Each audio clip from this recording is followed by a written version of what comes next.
It has been a long road and full of challenges. Being bilingual on graduation day has been one of my greatest achievements because I now have the tool set to go on reaching all the objectives I might set for myself in the future. A world of opportunities opened up to me when I started studying with Richmond Solution. I was really able to learn autonomously. I could study at home, in the library, or in the classroom. I could dive into the book, or by being connected to the internet, I could explore fascinating activities that empowered my English skills. I was able to instantly access the answers as they were only a click away. I loved working in a team. My friends and I had great fun as we learned. I learned a lot from them, and I know that they learned something from me. The exams were always challenging, but thanks to the practice that was constantly available on the digital platforms, we were fully up to speed to meet these challenges. I am really going to miss my school. Richmond Solution helped us hugely to transform the English program in our school. We have now got the best tools to guarantee the best learning. Let me show you. Part of the process gives us access to a coach who builds our confidence, as well as training courses to better our abilities and to continue our improvement. Yes, good teachers are always keen to learn more. As we live in the cloud, as we say in this connected world, we have digital resources to improve our classes and which allow our students to learn from anywhere in the world, even quite literally in the clouds if they are on board an airplane. Through the Richmond Test Manager and Learning Analytics, we have a variety of possibilities to test, validate, and monitor students' progress.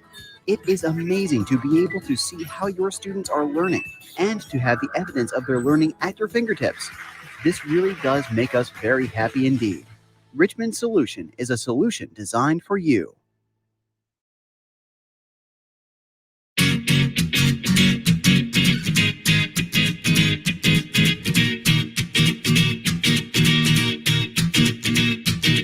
One, two, three, four, get my shoes and out the door. Five, I'm alive. 6, 7, 8, feeling great. 9, gonna shine, life is good. I'm doing fine. 10, gonna do it right and do it again, yeah. I look into the sky with all the beautiful color, but there's more than just for me, so gonna share it with another. I got to show, to give, let out. I want to sing and shout. Take a look and see a beautiful morning that turns into a beautiful evening, and together make a beautiful life. And if you wanna see, then come along with me, that's right. And if you want a good tomorrow, it's pretty simple, got a final life to follow. And if you do, you have a future real bright. And it's a combination of consistency. Come on and say, oh, oh, oh, oh, oh, oh, oh, oh, oh, oh, oh, oh. Come on, come on, come on and sing, yeah. Come on, come on, come on and sing. Oh, oh, oh, oh, oh, oh, oh, oh, oh, oh, oh. Come on, come on, come on and sing, yeah. Come on, come on, come on and sing. With another sunrise, it's a brand new day, so gonna make a little list to keep the worries away. I gotta dance just a little bit, move to be free. Keep my head up, don't forget to be me. Like I won $1 million, like I hit the pay dirt. Gonna smile from ear to ear, the kind that makes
It has been a long road and full of challenges. Being bilingual on graduation day has been one of my greatest achievements because I now have the tool set to go on reaching all the objectives I might set for myself in the future. A world of opportunities opened up to me when I started studying with Richmond Solution. I was really able to learn autonomously. I could study at home, in the library, or in the classroom. I could dive into the book, or by being connected to the internet, I could explore fascinating activities that empowered my English skills. I was able to instantly access the answers as they were only a click away. I loved working in a team. My friends and I had great fun as we learned. I learned a lot from them, and I know that they learned something from me. The exams were always challenging, but thanks to the practice that was constantly available on the digital platforms, we were fully up to speed to meet these challenges. I am really going to miss my school. Richmond Solution helped us hugely to transform the English program in our school. We have now got the best tools to guarantee the best learning. Let me show you. Part of the process gives us access to a coach who builds our confidence, as well as training courses to better our abilities and to continue our improvement. Yes, good teachers are always keen to learn more. As we live in the cloud, as we say in this connected world, we have digital resources to improve our classes and which allow our students to learn from anywhere in the world, even quite literally in the clouds if they are on board an airplane. Through the Richmond Test Manager and Learning Analytics, we have a variety of possibilities to test, validate, and monitor students' progress. It is amazing to be able to see how your students are learning and to have the evidence of their learning at your fingertips. This really does make us very happy indeed. Richmond Solution is a solution designed for you.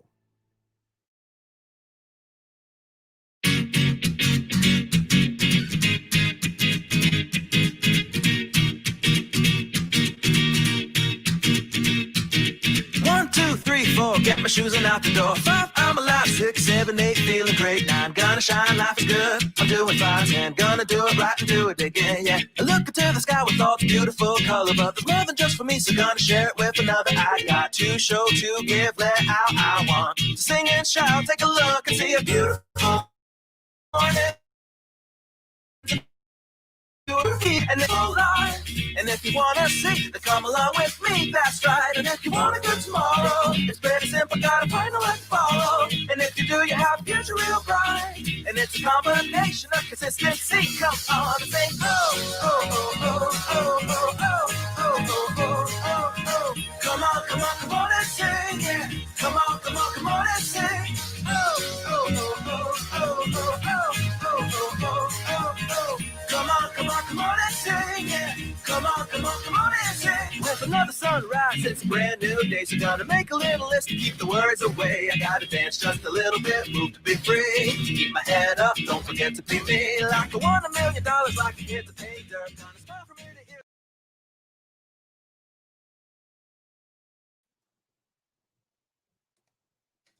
Dear teachers, colleagues, heads of study, principals, good afternoon and thank you for joining us.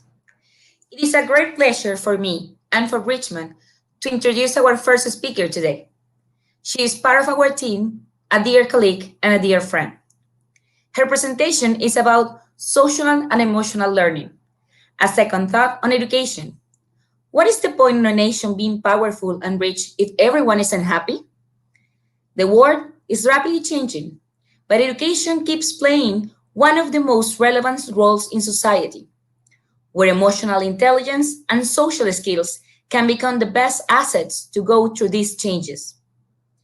She graduated as a translator, and she also held a bachelor's degree in language teaching from Universidad Alberto Hurtado. Later, she specialized in the field of curriculum and evaluation. Currently, she works as academic consultant and teacher training for Richmond Publishing, Chile. Ladies and gentlemen, please join me in welcoming Ms. Paulina Bravo. Hello, everyone. Thank you so much, Juliana, for that introduction. And thank you, everyone who is here with us this afternoon.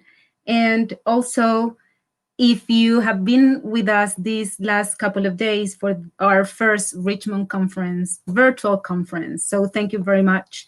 My talk today is about social and emotional learning. And well, the first thing I want to say is that I'm not a neuroscience expert. I'm not a neuroscience educator. I am a teacher, just as you are, but a teacher who firmly believes that SEL is important in education today. So please consider this talk more like an invitation to give a second thought on education. I would like to start with a couple of thoughts on, well, over the last year, as a society, we have gone through and still are experiencing so many historical issues and situations that are somehow reshaping us and in a certain way also leading us to create maybe new paradigms, right? Being the most critical ones, like the social outbreak that we had here in Chile in October last year, but I'm also sure that that might be also a familiar situation in other countries, right? And the pandemic, which is a global and major issue today, which led to revisit one of those paradigms, right? Because it involves education. A couple of months ago, the 𝗦í𝗴𝘂𝗂𝘀 initiative here in Chile conducted a survey that showed teachers' priorities in times of the pandemic. And look at these numbers. Almost unanimously, teachers put their students' well-being in the first place. And guess what? In second place, 86% of them consider that it's also a priority for them, their own well-being. Interesting numbers. And I'm pretty sure that these numbers are also very similar in your cities or in your countries too. Now, what does that tell us? There is no consensus around a single definition of well-being, but there seems to be like a general agreement that at least well-being includes the presence of positive feelings, positive attitudes, right? And the absence of negative ones. But in simple terms, well-being can be described as the state of feeling happy, but it's actually more than that. It's like a multi-dimensional concept that encompasses more than just happiness, right? Now, that's a starting point, because a couple of decades ago, teachers or the field of education, we timidly started to hear about or become familiar with the concept of social and emotional learning, right? And to be fair, in order to have like an overview of what SEL is, we must also understand its origins. Now, this is a very millennial term, right, that I wanted to use here. But I think that in general terms, the authors that I'm going to mention here are considered, SEL influencers. So the concept arises with or from Gardner's theories of multiple intelligences, right? Specifically when we talk about interpersonal and intrapersonal, intelligences, but also from who is considered the father of emotional intelligence, who is Daniel Goleman. And Goleman also, and more recently, Rafael Vizquerra, are authors who talked about the concept of, or refer to the concept of emotional literacy. The Collaborative for Academic and Social and Emotional Learning that was founded like in 1994, it was formed with the main goal and with the main purpose of providing or establishing high quality and evidence-based SEL programs to be considered as part of the curriculum and to be considered in schools from preschool through high school education. And basically, they describe SEL as this process through which everyone, right, children and adults, understand and manage their emotions, set and achieve positive goals, feel and show empathy for others, and are able to establish and maintain positive relationships and also make responsible decisions. Actually, I don't know if you knew that, but if you knew this, but Daniel Goleman is also a co-founder of 𝗂𝗲𝗀𝗀𝗀𝗀. And to understand or to have like a wider, or a deeper overview, we have to pay close attention to these 5 key competences that should be developed and should be framed within these agents that should promote SEL in the classrooms. And taking a closer look, what do we understand by these competences? Like, what are the skills that are associated to each one of these competences? And here we have, for self-awareness, right, what do we expect our students to do or to manage or develop? That they can be able to identify their emotions, that they can also recognize their own strengths, and that they can become more self-confident students. For self-management, what do we have here? We have impulse control, but also self-motivation, the ability to set goals and objectives, but also being able to manage stress, which is also related to, self-discipline and to own organizational skills. Social awareness, which is quite crucial today, right? Which is the ability or the competence that it includes abilities such as empathy, which is very, very difficult, right? And also appreciating diversity and respect others as well. For relationship skills, we have a key element, which is also a 21st century skill, right?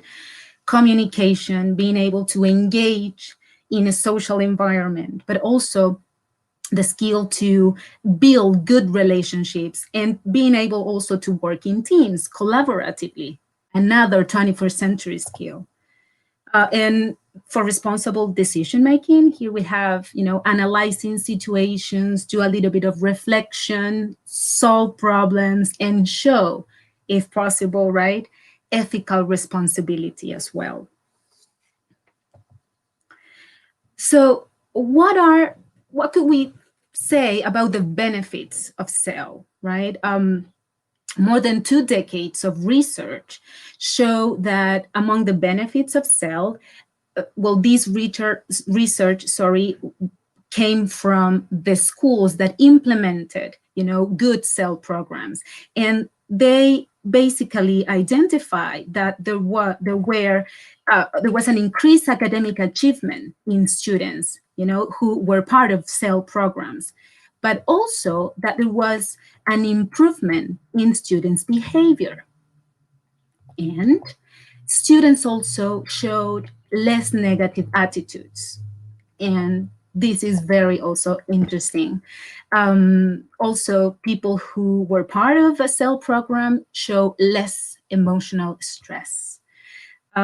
So if you are coping with the pandemic, right, if you haven't been that affected, well, maybe it means that you own a very high level of emotional intelligence. But from a wider perspective, also the impact of SEL, right, or the SEL, programs can have an impact up to 18 years later on the field of academics, emotional distress, conduct problems, and even drug use. It can reduce, the possibility to be engaged with drug use. SEL competences are also critically important for long-term, success of all students in today's economy, because it can help reduce poverty and improve, or remove, economic mobility, but also it fosters and improves lifetime outcomes. A good, CEL program could help, decrease the probabilities of someone, for example, being involved in the future with, or in a police situation, for instance, or like I said before, in drug use.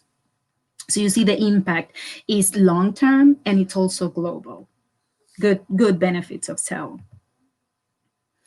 And more people all over the world strongly believe that the matter is crucial, is critical right now, and needs to be discussed. It needs to be put in, a nation's agenda. Now, for instance, and I want to share this with you, UNESCO launched this publication a couple of months ago in response to this urgent need to have a science and research-based framework for implementing CEL in education systems. And the publication is entitled Rethinking Learning, a review of social and emotional learning for education systems, right? So this publication basically sets the guidelines, not just for teachers, but also for students, for parents, for policymakers in general, people in charge of different institutions. And it is available at the UNESCO website, and you can download it. It's like a 300 and something page publication, but I think it's worth, reading. Some of the highlights I want to share with you also of this publication, because I believe that it affects us, in first place. Basically, what science has to say about CEL and the implementation of social and emotional learning, programs, but also how important it is for us as educators, as teachers. And this last one, which I find very, very interesting, how technology today can help us or could help us to implement a good CEL program.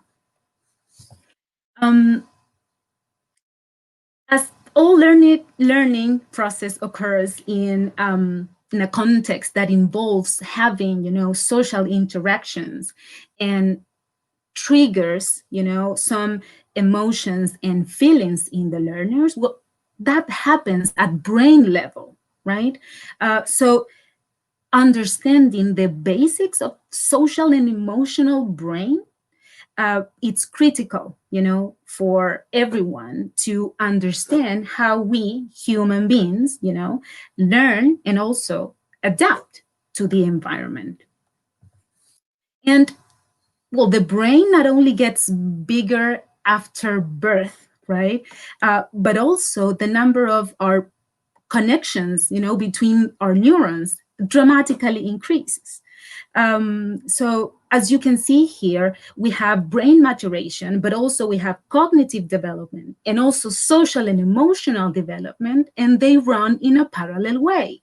So one cannot be less important than the other, right? That's why they influence each other constantly. And well, considering Dewey's theories, I'm sure every teacher remembers Dewey, right? And I selected this quote because I think it is important, and also neuroscience to date has supported this quote too, right? Because the aim of education should be, growth or development, but both in an intellectual, but also in a moral way, right? So what neuroscience then has to say to us is that social and emotional competences can be taught, throughout a person's lifespan. This publication also set the guidelines about what are the essential ingredients of CEL, right? And how important are these three, the learning context, CEL of students, but also CEL of teachers. Speaking of which, social and emotional learning for teachers, for educators in general.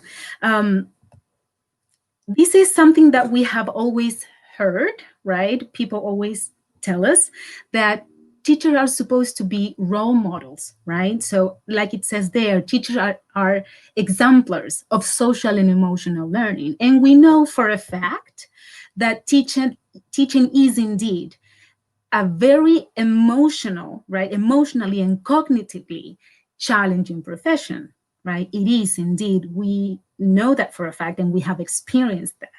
But what happens is that when we were trained, we received little or none, training to prepare or to be prepared for these demands and to be a role model in terms of social and emotional learning for our students.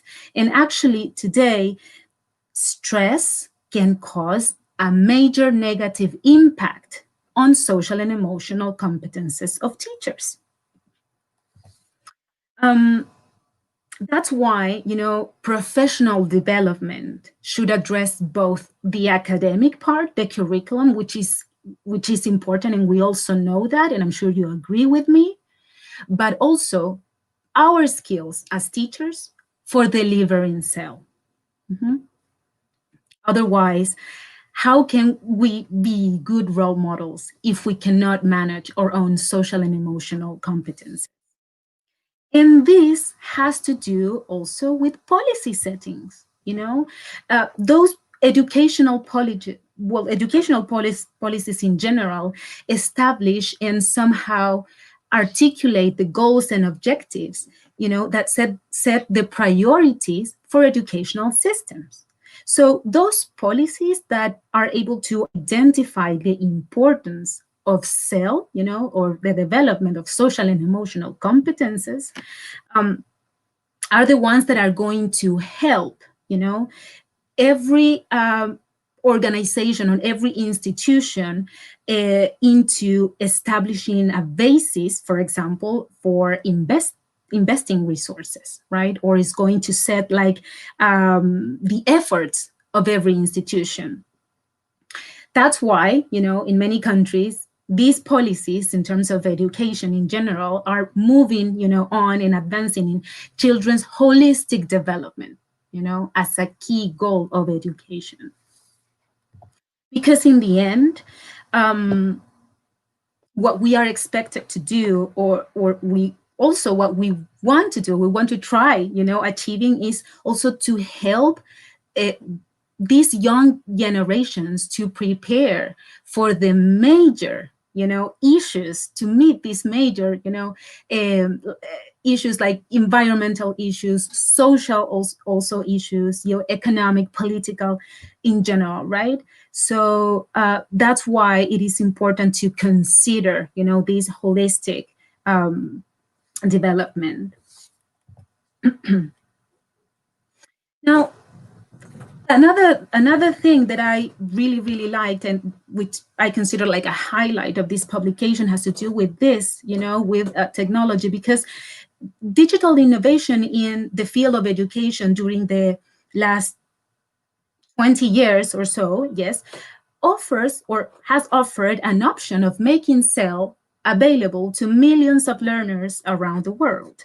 The idea is that digital games, for instance, or technological tools, if they are designed with research-based, with evidence-based, with pedagogical properties, I mean, they can help a lot, in SEL programs, because eventually they will help transforming attitudes, behavior, knowledge, skill development in general. And if you were here yesterday with us and you heard Carol Johnson talking about project-based learning and extensive reading using also a technological or a digital tool, right, with a pedagogical purpose, or if you also heard Alastair Cameron talking about, well, actually he gave a great talk about creativity as well, using a very interesting digital tool. So you see, these two fulfill a pedagogical purpose. And I selected also this quote because, or this, statement, because when children learn by creating and sharing, with others, they are practicing higher order thinking skills also, right? And that is a key element of 𝗀 that is, considered an essential component, of 𝗀 also. However, we know for a fact that digital tools are very important in today's education, but they cannot do the teaching themselves, right? Teachers need to establish certain goals, certain objectives, so they can integrate this digital tool in a meaningful way so that students can feel engaged in their learning process. And we know, and we have seen that some digital tools can help us in doing that, right? So, well, the idea is of combining these two elements, right, is that, students could do something like what you are seeing here, right? That they have the possibility to interact with digital tools like games, virtual reality, social media, platforms, softwares in general with a pedagogical purpose, but also that they have as many opportunities as they can have to peer-to-peer interaction, that they can be engaged in discussions, but also that they can have a time for individual work as well. Okay, as I said at the beginning, in Goleman's emotional intelligence book, there is a whole chapter devoted to emotional literacy. And also, like I mentioned a minutes ago, emotional literacy or emotional competences can be taught, and you can confirm that after reading, about emotional literacy and emotional intelligence. So in very, very general terms, an emotional literate person could be defined as someone who can acknowledge their own feelings and emotions, and those people who can build a vocabulary to describe those emotions and feelings and to use them properly, right? And while all the schoolwork that we are having, or that you are having right now, that is already stuffed with a lot of things to do, preparing material, different meetings, topics, agendas in general, right? And probably you already feel like that you are, overloaded with a lot of work, and that is totally understandable, right?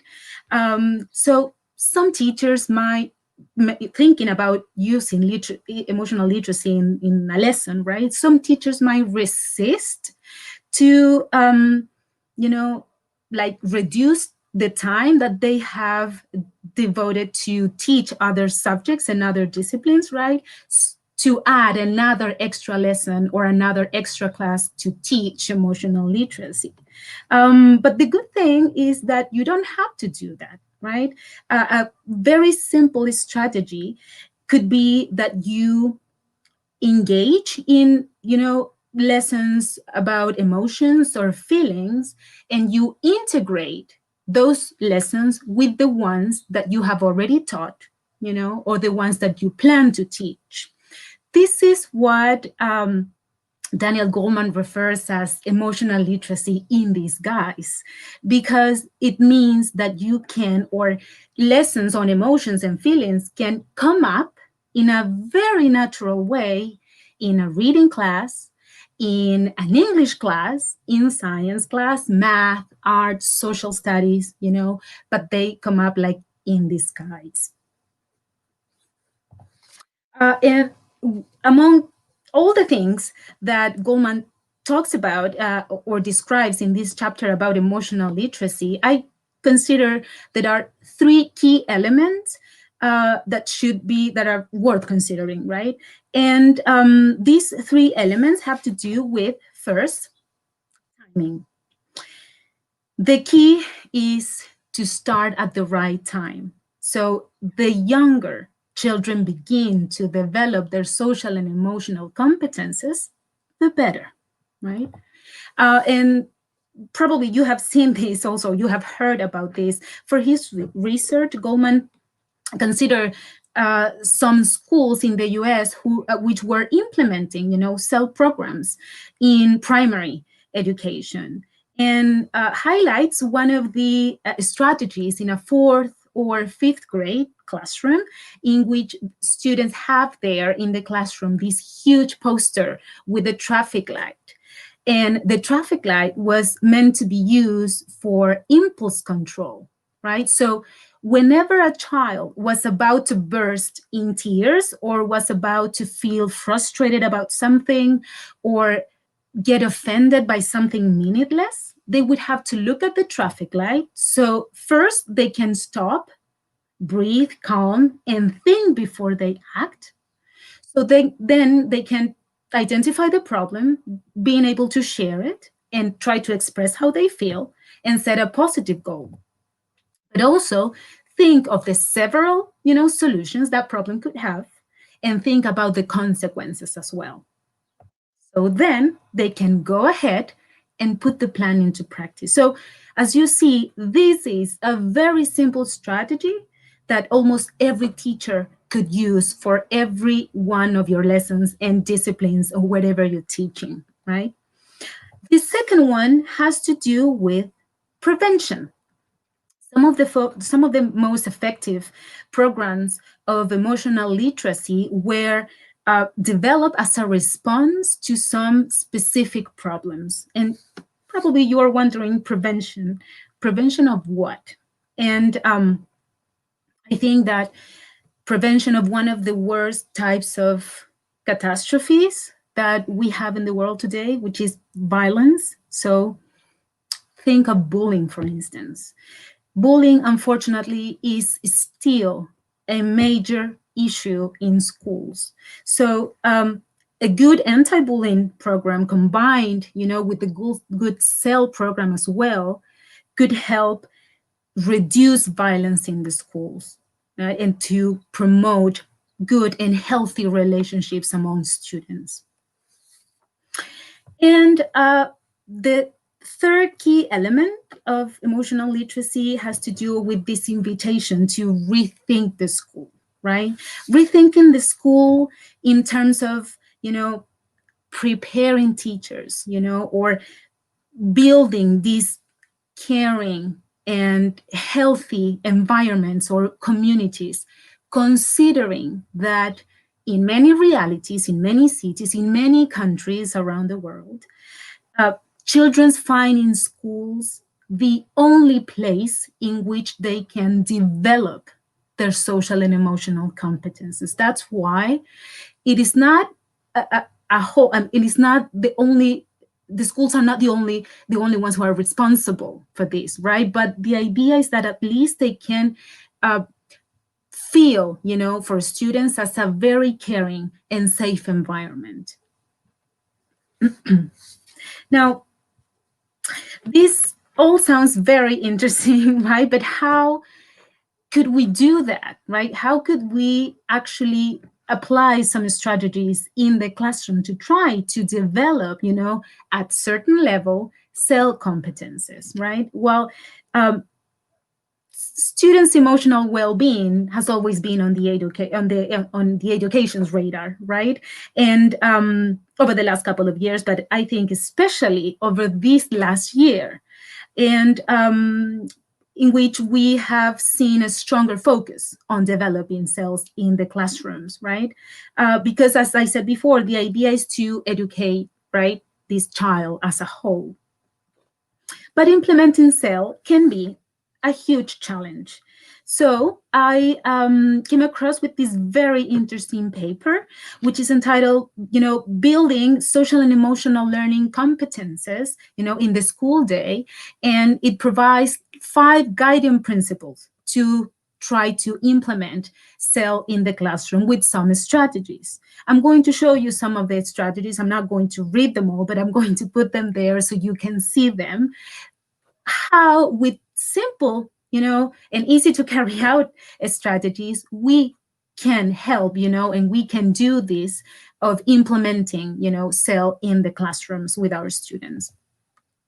And these 5 guide principles are create, integrate, communicate, instruct, and empower.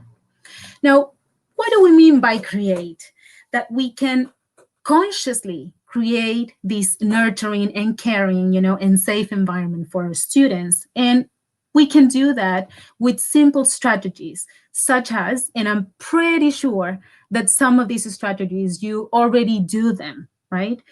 Like, for instance, to create the classroom rules with your students, and also like show your students multiple ways, for example, to work through conflicts.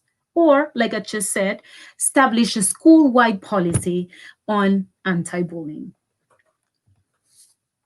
What do we mean by integrate? Whenever possible, right, try to incorporate into your academic instruction a cell competence or a cell skill, right? How can we do that? For example, if you are an English teacher, right, select for a reading class or for a literacy class a text that is related to cell, for instance. Or, like we saw yesterday, you can work with problem-based project, or with project-based learning based on students' topics of interest. Or maybe create or adapt a whole unit, based on real-life topics or themes. Use creative activities so students can express their thoughts and feelings and emotions, and also offer opportunities for them to self-reflect, also metacognition, right?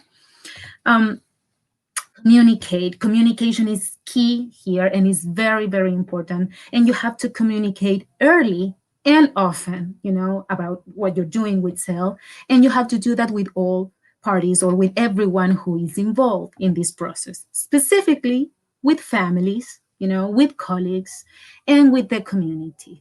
So with families, like here it's a send home some short notes, like, for instance, if I'm thinking about when students are already back in the schools, right? If someone falls on the ground, right, and another classmate comes and helps that other classmate, try to share that with families. Like, today I saw that your daughter or your son, successfully demonstrated that particular skill, empathy, for instance. With colleagues, share ideas with your colleagues, because ongoing professional development is important also for teachers. Engage in peer observation, coaching each other, and also with the community. If it's possible, share these cell-related activities through the school website with parents, or mailing, sometimes, and today maybe you text also with with the parents. And maybe if possible, go beyond, share it with other members also of the community. Instruct. Now, this has to do with, with explicit, guidance and instruction of the cell skill. And this is important because here you're making it explicit, right? So explain why the cell skill is important, define it using a very clear, vocabulary and language, so you can make sure that your students understand what you're doing. And as we are expected to be role models, model how to use this skill with different examples, right? A lot of role play, different contexts in general, right? Provide opportunities to apply the skills in real situations, whether it is, class activities or a game, or, hands-on activities, or if you are in English class, in art class, in math class, and also if you have an opportunity to have a break with your students. And if possible, also revisit that skill throughout the year. And finally, empower. Empower your students so they can also, hold accountable and take charge of their own social and emotional development, right? And well, imagine, examine your own beliefs, you as a teacher, what you believe you are as a teacher. And if you show your students that you believe in them, like as talented individuals, they would likely also believe that themselves and start acting differently, right? or modifying some, parts of their behavior. Provide a lot of feedback. Include also these student-led activities in which you are just the monitor, or you are observing what they're doing. Encourage autonomy, and also show them that if they fail, it is also okay, to fail, and show them that failure is part of the process and you can learn from it, right? This one is interesting, like offer students scheduled time to interact with other students, with older students, with younger students, right? And ask students what they need, listen to them, right? And establish, or also provide, multiple ways of opportunities for students to express their feelings and their thoughts and what they need. Now, how can we do that? How can we support students' emotional and social competences, or well-being during the pandemic?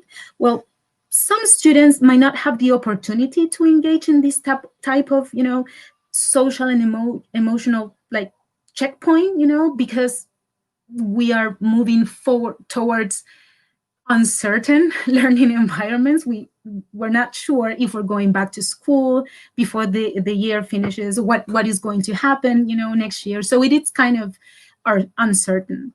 But what we can do, or what teachers can do, is to try to mitigate, yes, the potential negative effects of social distancing and physical isolation also. So there are a couple of simple strategies that we can do, to support the students' well-being during these times. And one of them is to create continuity. One core element and one core feature of distance learning is to try to mimic, some structure, like a typical structure of, the classroom of the school, right? To support, the students' social and emotional, development. So the idea is you can try to recreate some structures, so transfer. You can create new routines also, and probably you have done this as you move to a virtual setting. But what you can do is create new routines or transfer some, traditional routines to this new virtual environment. If it's possible, for instance, have a virtual recess, if it's possible, right? If you're using a platform that allows you to have more rooms, provide circle time in which you can, put together in pairs or in groups, so they can work at something, together. Continue with common greetings, like part of your traditional routine. If you sing songs at the beginning, or if you start with questions, provide opportunities to share, to try to maintain, what you usually do in the school, in the classroom, but now in the virtual setting. Model metacognition. Every teacher and every student, would likely respond to this new stress of being physically, or social distancing and physically isolated in many different ways. So think closely about the opportunities you provide your students to do metacognition, for self-reflection. Whenever students learn something new, or they feel challenged, or they are asked to engage in higher order thinking, skills like synthesizing something, like creating something, analyzing, right? They definitely feel challenged. And this is a good way for us as teachers to promote, for instance, interpersonal, intelligence. So after guiding students through a new content or something new that you do with them, ask them this to record, maybe, use voice recording, or that they can record in written, that they can write their answers, right? Or just express them, out loud, and ask them these two questions, like, what did I feel successful with during this new learning and why? Or what was challenging during this new learning and why? Now, these two questions can be easily modified, for younger students or for older students. And what you get with their answers, right? And what you can do with that is, scaffolding and make decisions for future lessons. And another thing, support the entire family. What we had to do as teachers and as, everyone who had to go home and work from home now is that, moving that to the home is, is challenging, right? We know that, especially in the context also of a potential, economic crisis and everything. So now that schools had to implement more virtual learning, right?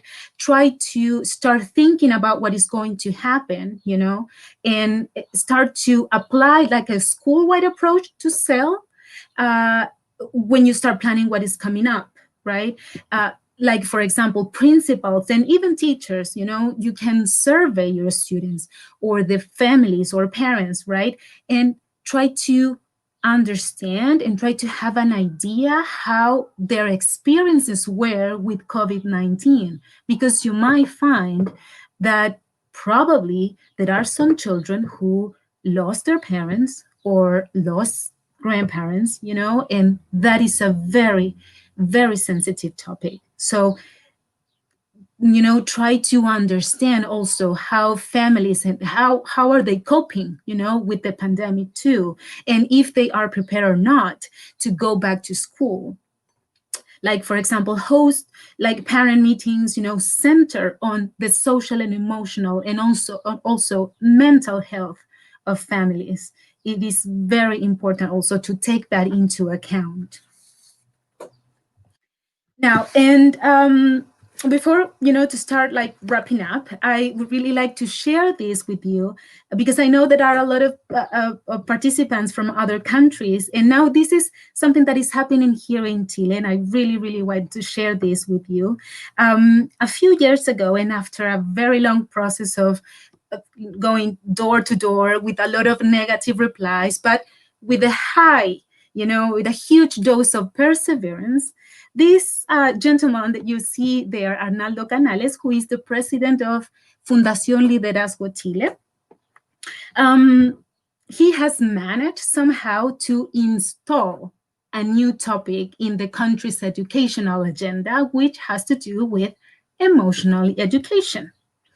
So Arnaldo and this foundation have promoted the Emotional Education Bill as a response or as a way of to heal society. And that is a concept that I really, really, really like. I love that they use that. Like, they believe that emotional education could help, heal society, because they firmly believe that in order for teaching practices to be very effective, right, it is essential and very relevant that teachers also own an emotional balance, that teachers can also concern about their own well-being, satisfaction, and their commitment towards their profession. Because, like I discussed before, like, teachers are not only in charge of, guiding the academic process of their students, teachers are also in charge of transmitting values, Therefore, we have to learn also how to manage social and emotional competences to make a deeper impact in our students' also process. So what they are doing, I think that it is really, really great. And I really hope that we can have soon the emotional education law to start implementing SEL in the schools. Because so far, what we have done as teachers is that we have self-taught, maybe a little bit about social and emotional learning. So to start wrapping up, what are some of the recommendations to bear in mind, especially recommendation also that come from UNESCO, right? Well, that social and emotional learning needs to be, integrated in educational systems, as well as teacher training in SEL. It is it's not a good cell program would not work or would not have like the benefits that we have to see in our students, right? If teachers are not well prepared for that. That's why also, all, education districts need to revise and all the budgets that they have for teacher training, especially thinking about cell. There also needs to be like a cell policy coherence, right? Because it needs to be, systematically, because it is an ongoing process as well. It's also not going to work if we do that 1 year, but then we forget about the program, right? The institution needs to be constantly revising this.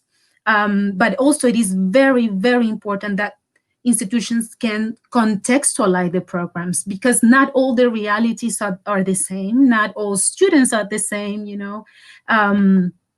so it needs to be, each cell program needs to fit, each reality, each education system, each institution.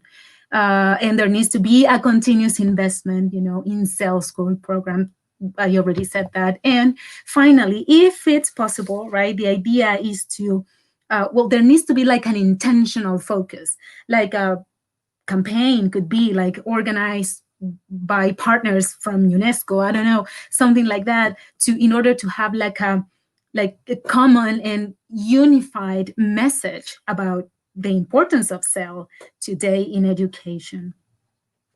So finally, and I want to like sum up this talk, this presentation with a very short, with a short video that will show you like a summary of 12 different strategies to boost your students' emotional intelligence.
Thank you very much for watching and listening to this talk. Now, I would really like, I don't know if you have questions. Well, like I said, I'm not the expert, right? But basically, I would like also to hear or to read from you, maybe your thoughts, share something. Thanks, Paulina, for your talk. Everybody was like really active, and I'm going to read some thoughts that they share and some questions. 𝗦í𝗴𝘂𝗂𝗀𝗀𝘀, she said that cell should be included in our activities. Silvia Rifo said, in fact, my feelings is that I'm not prepared at all to cope with education demands during pandemic. You mentioned that during your presentation. Yeah. Mm-hmm.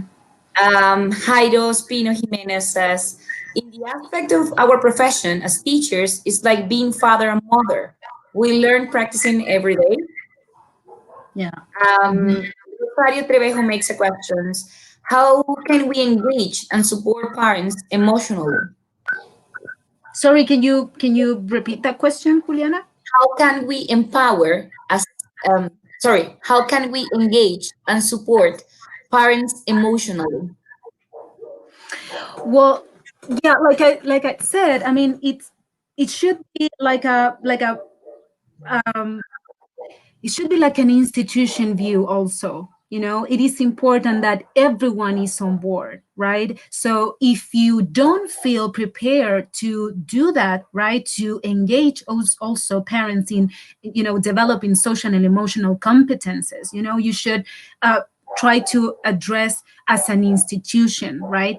Talk to your colleagues, talk to your principals, you know, try to come up with some kind of, you know, a general, you know, guideline, you know, to address families in that area. Because I mean, like someone was saying, right, we are not prepared. Teachers, we're not prepared to deal with this. We need training, you know, to try to address SEL in an appropriate way. Another question was Boris Torres. How can we empower a sad student who has lost one or more relatives? You mentioned something in your talk, but they want to know more about it. Well, it's difficult, right? It's complicated because it is a very sensitive topic.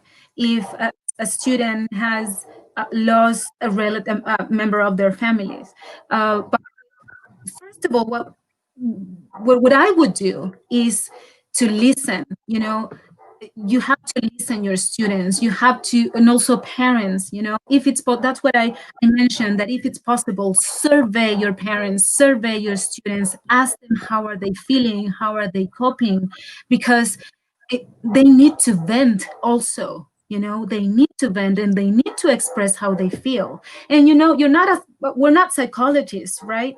But maybe they will feel comfortable, you know, speaking to a teacher, because teachers, you know, are engaged every day with their children. So listen to them. You're not going to, you know, you're not in charge of solving, you know, internal, you know, issues or situations in a family, but what you can do is to try to listen and just like try to show them that, hey, I'm here, you know, I'm here. Okay, we have time for one more questions only. Carola Saavedra, she's asking, how can we support our students using all the tips given if time doesn't help? What I mean is we barely have time to see some contents in the virtual classes, and what we see here is really important.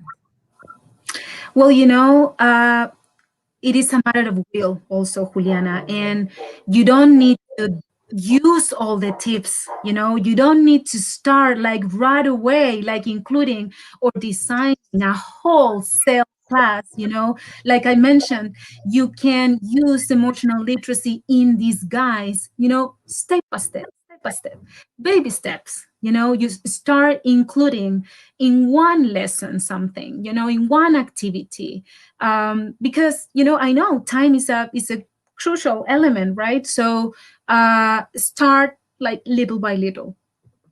Don't feel frustrated, because like if you were watching the video, right, one of the last strategies to boost emotional intelligence in our students has to do with that. Like, this takes time. Don't expect that you're going to, you know, make a deep change like immediately from one day to the other. It takes time. Thank you, Paulina. Thank you so much for your chat, for your talk. We are going to have just So much. 1 minute video, and then we're going to continue with the next talk. Thank you, everyone. Thank you.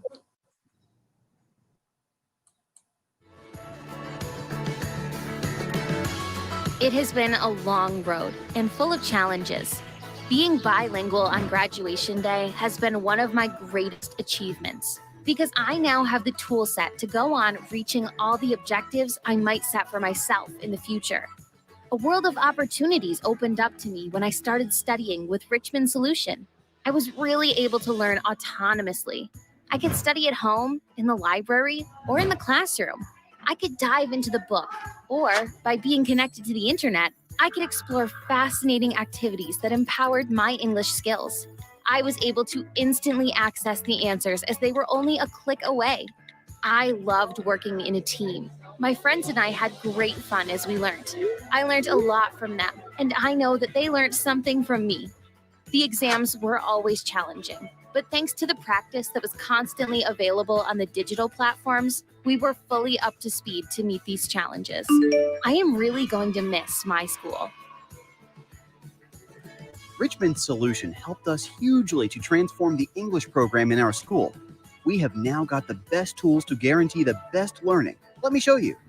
Part of the process gives us access to a coach who builds our confidence, as well as training courses to better our abilities and to continue our improvement. Yes, good teachers are always keen to learn more. As we live in the cloud, as we say in this connected world, we have digital resources to improve our classes and which allow our students to learn from anywhere in the world, even quite literally in the clouds if they are on board an airplane. Through the Richmond Test Manager and Learning Analytics, we have a variety of possibilities to test, validate, and monitor students' progress. It is amazing to be able to see how your students are learning and to have the evidence of their learning at your fingertips. This really does make us very happy indeed. Richmond Solution is a solution designed for you.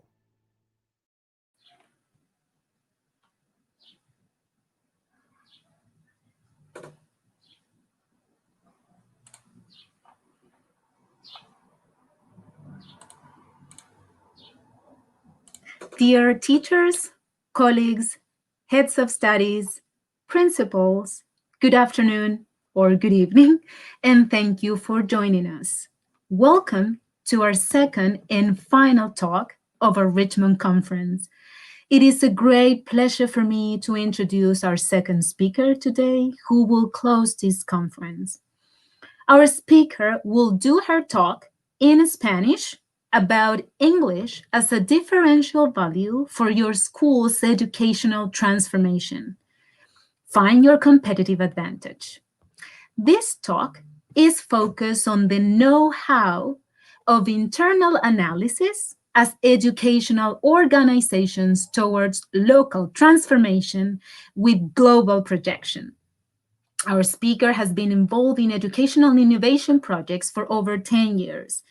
She is TESOL certified from Wisconsin Eau Claire University, and she holds a master's degree in literature and specialization in strategic management and innovation from Copenhagen Business School.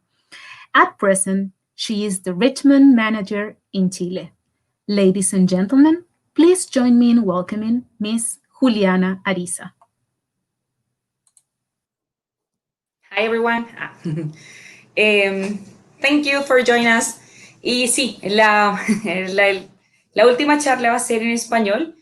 Muchas gracias por estar acá todos. Muchas gracias por acompañarnos durante estos 3 días. Vamos a hacer un breve análisis del inglés como diferencial en esta transformación educativa y este objetivo que estamos, que a partir de la pandemia se ha visto más presente dentro de nuestras escuelas. Vamos a dar inicio con una sencilla frase de nuestro libro de la Fundación Santillana sobre la escuela que viene. La escuela que viene es un proyecto con vocación de mejora, de oportunidad, de diálogo, de esperanza y de reflexión para la acción y en acción. Y ese es el objetivo de la charla, que al final de este recorrido que vamos a hacer juntos, demos respuesta a ese análisis interno centrado en la transversalidad de nuestros docentes, nuestros estudiantes y cómo podemos, a través de la acción, generar soluciones prontas y reflexionar sobre lo que estamos haciendo dentro de nuestros centros como tal. Para que estemos todos en el mismo nivel, en la misma idea, que todos estemos en el mismo plano, Partiremos con 3 premisas bastante sencillas. Número 1, la escuela como un sistema autopoético disruptivo. Número 2, la escuela tiene 2 pilares y 2 actores fundamentales. Si bien los líderes de gestión son fundamentales dentro de la escuela, tenemos que ver en la entrega del servicio que están los docentes y los estudiantes. ¿Vale? Y número 3, que los líderes de gestión escolar tienen como función, deber principal, diría yo, la investigación y reflexión continua para la acción. O sea, tenemos que estar centrados en la investigación, en revisión de nuevas teorías, nuevas metodologías para poderlas implementar y ver qué tanto se ajustan a lo que estamos queriendo como colegio. Cuando digo la escuela como un sistema autopoético disruptivo, en palabras de Maturana nos referimos a la escuela como un sistema vivo. La escuela autopoética es que todo el tiempo te estás autogenerando, ¿cierto? Que en medio de todo diferentes cambios que pueden haber del exterior, puedes eliminar, cambiar, modificar aspectos internos que igual no impiden el equilibrio ni la dinámica que tiene una escuela por dentro. Entonces, en este tipo de cambios que venimos sufriendo, por ejemplo, el que pasa con el COVID-19, en este momento, muchas escuelas rotaron por, listo, vamos a hacer clases en línea, ya teníamos sistemas, algunas tenían sistemas de trazabilidad, sistemas que les permitían hacer un smooth transition para estas clases de forma virtual, otras de repente no tanto, y nos fuimos ajustando y todos fuimos dando lo mejor de sí, pero el sistema dentro de su creación viva como autopoética no se ha desligado y sí se ha fortalecido. Eso quiero decir cuando la escuela es un sistema autopoético disruptivo. La escuela no va a ser un sistema estático, no va a ser una materia en reposo, un sistema en reposo. Y esa es la idea, que estemos totalmente, todo el tiempo en cambio constante y que como escuela miremos un poco más allá de lo que podemos realizar. En un segundo punto es en el que convergen docentes y estudiantes. Ahora, no estamos hablando de convertir la escuela o no estamos hablando del punto de vista mercantilista, pues, que entonces el alumno es el cliente y tenemos que ceder en cuanto y negociar contenidos, sino estamos hablando de la calidad y el servicio que estamos proveyendo a los chicos que el mañana son los líderes del mañana, son quienes van a estar también en nuestra posición quizá en un futuro muy cercano. Entonces, es importante, esto lo vamos a abordar durante el análisis de DOFA que vamos a hacer de aquí en adelante, aclarando que es un DOFA porterizado, luego les mencionaré a qué me refiero, pero este es un punto fundamental. Son actores y son actores activos. El estudiante no es el simple receptor de lo que un profesor esté dando, ni el profesor tampoco es un simple emisor de contenido. El docente también necesita nuestro apoyo, el docente también necesita sistemas que le faciliten la vida y que en esta transición que hemos tenido le entreguen las herramientas necesarias para confrontar los momentos de cambio. Y por último, es el rol de la investigación para la acción. Los líderes de gestión todo el tiempo revisando sobre esas nuevas normativas, de pronto de la gestión educativa, ahora con el teletrabajo y cuántas horas vamos a dictar en clase. No significa que entonces ahora no dictamos 8 horas en el aula, dictamos 8 horas sincrónicamente, sino cómo vamos haciendo ese tipo de transformaciones y esa es una tarea que tenemos en nuestra gestión como líderes para la acción también dentro de la escuela. Reflexionar. Diana, ¿sí? Disculpa por la interrupción. Lo que pasa es que algunos participantes están indicando si puedes quitar la barra de tu presentación porque no alcanzan a leer lo que sale al final de tu slide, por favor. Claro. Aquí, ahí está. Eso, sí. Perfecto, gracias. Les paso el anterior, si quieren. Si puedo. El que les estaba leyendo, el término alumno-cliente, ¿vale? Y en este estamos hablando de la continua investigación, como veníamos hablando, líderes de gestión, y la reflexión en esa normatividad. ¿Listo? Vamos a entrar en materia teniendo este primer punto de una escuela en constante cambio, una escuela autopoética, una escuela como sistema vivo. Con esa idea vamos a empezar a hacer este análisis DOFA. ¿Listo? Primero, vamos a ver una breve historia de lo que es análisis DOFA, qué significa eso, porque lo hemos escuchado de pronto para empresas, más que para los colegios, o lo hemos escuchado para los colegios, pero desde un punto de vista quizá un poco más teórico, allá y yo acá. Entonces vamos a ver un pequeñito video explicativo de lo que es el análisis DOFA.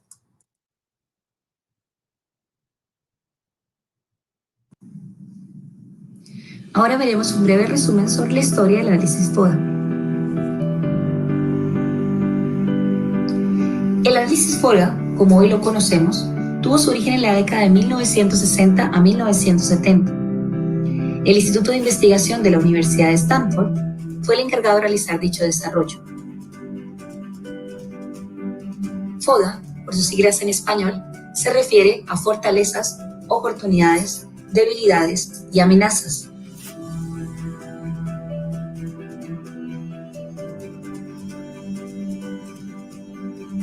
SWOT, por sus siglas en inglés, se refiere a Strengths, Weaknesses, Opportunities and Threats.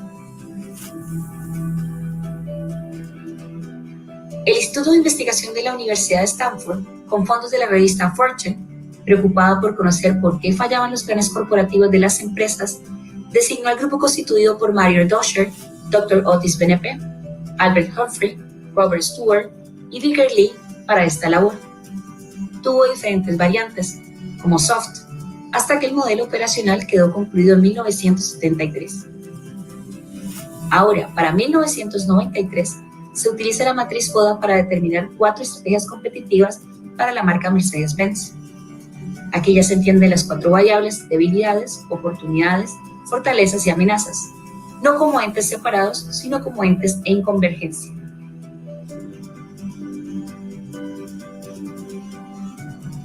En dicha operación, debería existir un índice, y este es el índice de confianza. Dentro del anterior, Michael Porter vio esa posibilidad de hacer una ventaja competitiva. Entonces llamaremos a este DOFA que vamos a ver para la educación como DOFA porterizado. La escuela como sistema único e irrepetible entre sí. Ninguna escuela se parece a la otra y por ende la ventaja competitiva sobre la cual vamos a reflexionar es la acción del hoy y la solución del mañana. ¿Listos? ¿Todos ahí? Con esa idea de la escuela única, un lugar, cada escuela es única porque cada escuela tiene su personalidad, cada colegio. Con esta idea, todos con la mano en el corazón, vamos a hacer un análisis. ¿Cuál es mi familia arquetípica? ¿Cuál es esa idea de familia ideal para mi colegio, valga la redundancia? ¿Cómo son esos abuelos de la familia que yo quiero recibir? ¿Cómo son esos papás? ¿Cómo son esos niños que están criados por esa familia que yo quiero tener en mi colegio? ¿Son niños autónomos? ¿Son niños engaged por aprender el idioma? ¿Son niños qué aspiran esos niños? ¿Cuáles son esos imaginarios? ¿Qué desea un estudiante que va a mi colegio? ¿Cuál es mi arquetipo sobre el cual yo construí mi promesa de valor? Son preguntas que debemos hacernos cada vez que hacemos un análisis interno del colegio y de mí mismo, cada persona que integra como actor principal dentro de la escuela. Ahora, cuando revisamos, por ejemplo, la misión o la visión de los colegios, generalmente esa es la pregunta que viene detrás. Y así podemos cada cierto tiempo reinvertirnos. Porque cuando escribimos la misión como una empresa, la misión como colegio, la misión de vida, la hacemos. Y bueno, yo la hice a los 5 años, ha cambiado a mis 36, ya hemos cambiado de misión durante la vida, ¿vale? Hemos cambiado la visión y la forma con la que vemos, pero sin embargo la esencia como familia arquetípica que yo creé desde el principio sigue siendo la misma.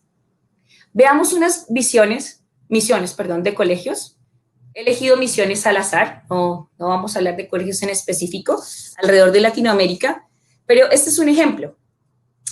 El aspecto central del PI de este colegio es el contexto pedagógico y cultural bilingüe, ¿vale? Y quieren privilegiar esa parte de gestión personal, la creatividad, resolución de problemas, pensamiento crítico. ¿Qué me dice esa misión a mí del colegio?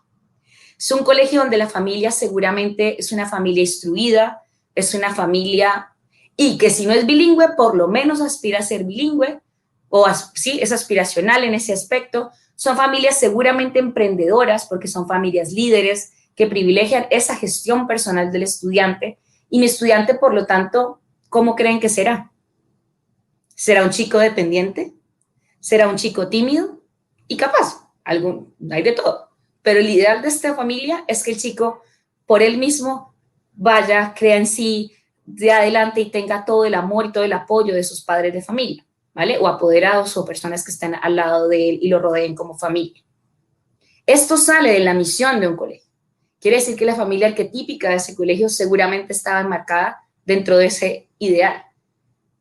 Si dentro de mi misión como colegio y como diferencial yo quiero marcar el inglés como segunda lengua, sobre todo inglés anglo, partiendo de todo el planeta que habla inglés, no anglosajón sino angloparlante, ahí es donde vamos a marcar el diferencial. De entrada, yo sé que este colegio, si yo quiero que mi hijo abra sus oportunidades al mundo, este es un colegio en el que yo quiero estar, ¿vale? Otra visión, tenemos acá otra misión. Esta es un poquito más corta. We are a country British school committed to developing the full potential of our students in order for them to become well-rounded and successful citizens. Vale, pues, entonces, ellos quieren que sea, es de un país, por eso el nombre del país está ahí como borradillo. Sus padres de familia, ¿cómo creen que sean? Country, native del país, British school. Yo, por ejemplo, ya no podría ser parte del aspiracional de esta misión, porque pues British school, estamos hablando de Inglaterra, Norte de Irlanda, Gales, Escocia, de lo cual no tengo ninguna descendencia ni nada por el estilo. Y por lo menos no podría estar dentro de este sistema. Puede ser que en un inicio, cuando estaba planteada la misión, se hizo hace un tiempo, donde la mayoría de las familias o las familias involucradas estaban dentro de ese arquetipo. Habría que mirar con el tiempo como a migrantes. Ahora bien, ciudadanos exitosos. ¿Qué significa el éxito? Quizá tienen unas misiones muy globalizadas o conceptos muy abstractos que nos impiden entonces el análisis como tal de, bueno, realmente, ¿qué es lo que quiero de este ciudadano con éxito dentro de mi colegio? Que sea una persona emprendedora, que sea una persona feliz, qué es el éxito y cómo lo defino dentro de mi colegio y cómo estoy dando esas herramientas para que el estudiante lleve al éxito. Esto para hacer una breve introducción de dónde partimos, ¿vale? De la misión del colegio, del arquetipo, de cuál es, al final del día, la persona a la cual yo quiero que haga parte de mi colegio y quiero servir como colegio y proveer de mis clases. Dentro del análisis TOEFL, que ya tuvimos la historia, vamos a tener diferentes partes. La primera, ponernos todos en contexto y saber cada uno dentro de su corazón cuál es su colegio, cuál es su arquetipo de familia y a qué está apuntando o cómo lo debo revisar, porque estamos haciendo una revisión. Yo me estoy revisando también como colegio Richmond en este momento, cómo les vamos a funcionar. Tenemos unas variables endógenas, debilidades y fortalezas. Y esto va muy de la mano con las personas. Fortalezas y debilidades, los valores, habilidades y características de las personas son únicas. Nadie es igual a la otra persona. Todos somos distintos.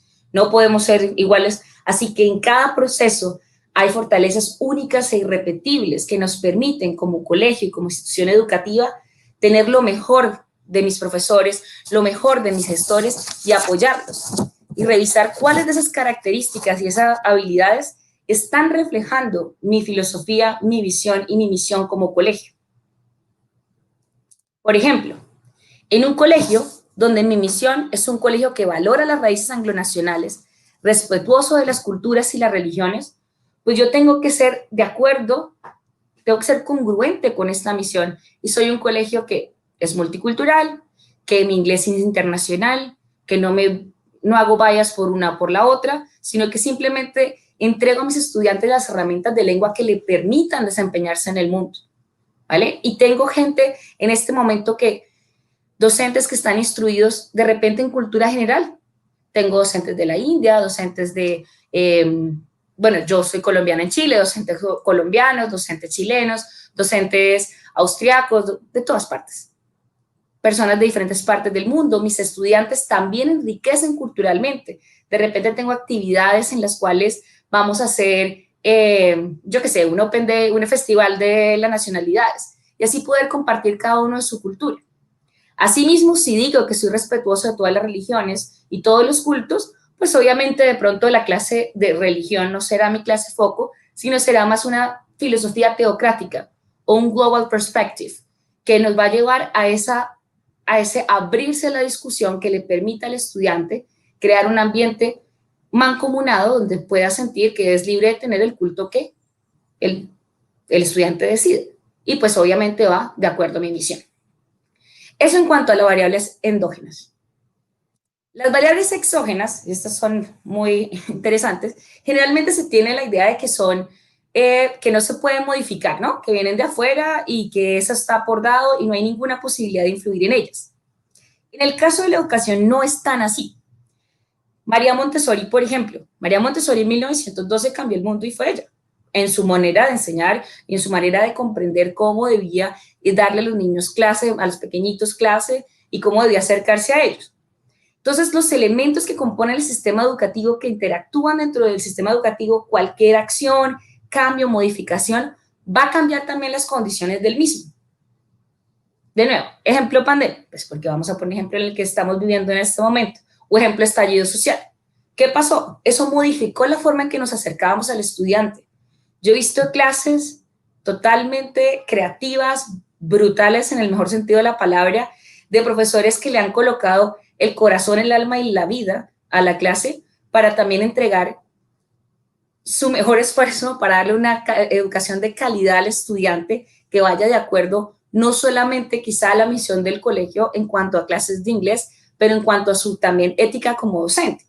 Y aquí hay una línea muy delgada que no podemos ignorar. Muy delgada y al tiempo muy fuerte. Yo como colegio, con mi misión bilingüe o mi misión de intensificación de inglés, o si quiero encontrar ese perfeccionamiento que me permita al estudiante entregarlo como líder del mundo, le quiero enseñar inglés, pues consigo un docente también comprometido que quiera en esa misma línea entregarle al estudiante la mejor herramienta posible. Pero para eso tengo que ir un poco más atrás y yo como colegio también decir, hombre, si ahorita estamos en un momento de cambio y hay una amenaza latente al sistema educativo tradicional, veo una oportunidad y digo, listo, pues pasemos al sistema, démosle el tiempo libre al docente para que él pueda prepararse, porque en este momento de angustia y un poco no saber para dónde va el mundo en cuanto a la parte pues, de sanitaria, pues dar las herramientas que le permitan hacer un mejor uso del poco tiempo, como lo decían algunos comentarios en la charla pasada, el poco tiempo que tienen en clase y a esa también conexión emocional con el estudiante. Eso es una oportunidad muy grande porque todos nos estamos dejando ver en las casas. Yo estoy en mi casa, o sea, es lo mismo. Estamos entrando al hogar del otro. Entonces, una amenaza se puede convertir en oportunidad sin ningún problema. Ahora, cuando dicen no, bilingüe, entonces, que porque estamos en Chile o estamos en Colombia o estamos en Brasil, hablamos inglés como en Perú, segunda lengua como tercera lengua en el caso de Brasil. No tenemos, no sé, como líderes educativos también hay que pensar, no tenemos el dinero para pagar native speakers o también culturalmente no se ajusta a lo que nosotros queremos. Entonces, ¿qué pasa? No podemos ser bilingües porque no tenemos docentes de afuera que vengan a enseñarnos, con el respeto de todos los docentes que son del exterior y tengo muy buenos profesores de afuera. También acá tenemos que nosotros mismos reforzarnos y buscar a esos docentes comprometidos, versátiles, en constante preparación y como colegio brindarle esa constante preparación que le permita también ir en la filosofía, misión y visión. Conozco varios colegios, pasó la ambulancia, conozco varios colegios y varias cadenas de colegios que en su corazón tienen esta parte, no solo acá en Chile, sino en Colombia y en México y en varias partes del mundo, que en su misión tienen este ser bilingüe. y el colegio dice, listo, yo quiero profes con la camiseta, pero yo les ayudo, si no tienen nivel de inglés, porque no, de pronto no son C1 y yo los quiero a todos C1 o B2, entonces los voy a entrenar, porque prefiero un profesor con la camiseta y comprometido que un profesor que realmente puedo entrenar con el tiempo. Entonces, ¿sí puedo llegar a ser bilingüe? Claro que sí, sin necesidad de tener que quizás, porque estamos en un país de inglés como lengua extranjera, vernos un poco con un bias.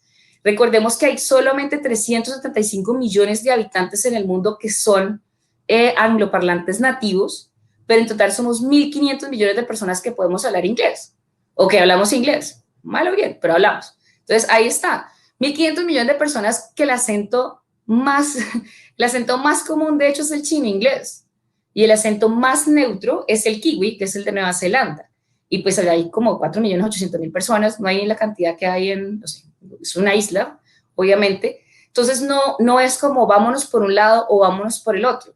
De todo nos podemos enriquecer. ¿Podemos traer docentes extranjeros? Perfecto.